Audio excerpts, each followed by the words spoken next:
Ilford. Hello, Asghar. Hello, Ian. What would you like to say?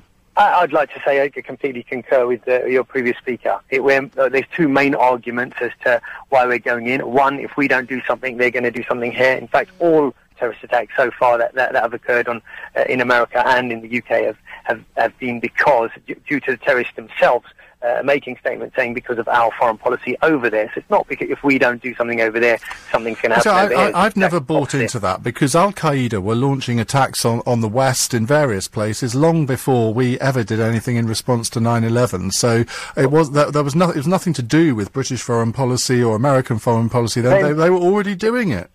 Depends where you start your history. In fact, 100 years since 1915, we've been carving up the Middle East, propping up dictators and denying freedom for the people in the Middle East, making it a hell, backing Saddam Hussein to kill 1 million people in a war with Iran, backing dictators in Egypt and across the Gulf states. So, no, and if you want to talk, if history starts on 9/11, great. But no, it doesn't. I'm saying it starts a long time before that, and that Al-Qaeda were targeting people long before we reacted to what they did in 9/11. Let me remind you of a speech by Bin Laden himself when he was talking about 9/11. He said the idea came to him when he saw Israeli jets knock out buildings in Lebanon and people jumping out of those buildings, and those planes were given to them by America. So again, it's the mess that we've caused in the Middle East and the murders and then destruction that we've facilitated across the Middle East. The kind of extreme situation we've created has lasted for 100 years. It isn't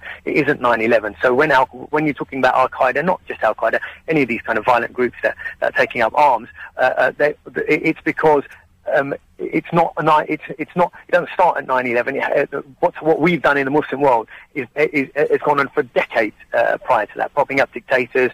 You can now see the greater the war on terror, kind of drone strikes around the world. Wherever our foreign policy has gone, Al-Qaeda has spread. It wasn't in Yemen as a major force; it became a major force. It wasn't in Somalia as a major force; now it runs half the country. Same thing you're seeing in Iraq. What's our foreign policy got to do with Somalia or Yemen? Well, our foreign policy has got absolutely, when I say our, America overthrew a legitimate government in Somalia, backed the warlords, and Al-Shabaab was a reaction to that. There was no Al-Shabaab prior to that. And that went on for 10 years.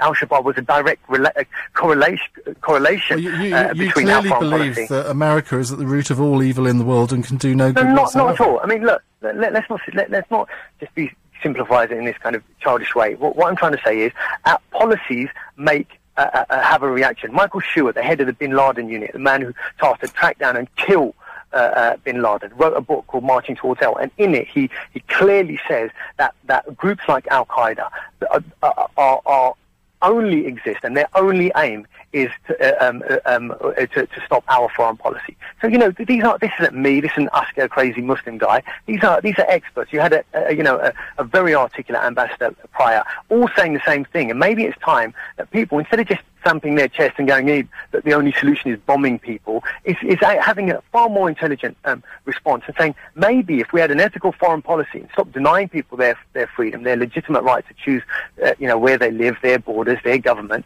that way you'd have a peaceful world rather than one where we choose the dictators that they live in, that we choose the borders that we made for them in 1915 after the First World War. And if they don't like it, we'll get our dictators to torture them or kidnap them and stick them in a secret prison around the world. That's not the way forward. The way forward is give people freedom, give them a choice, and make them have lives where they actually have a stake in this world. Right now, groups like Al-Qaeda, groups like ISIS, thrive on people having no stake in the world because we've destroyed their lives. Asghar, did we know each other? I kind of recognise your voice.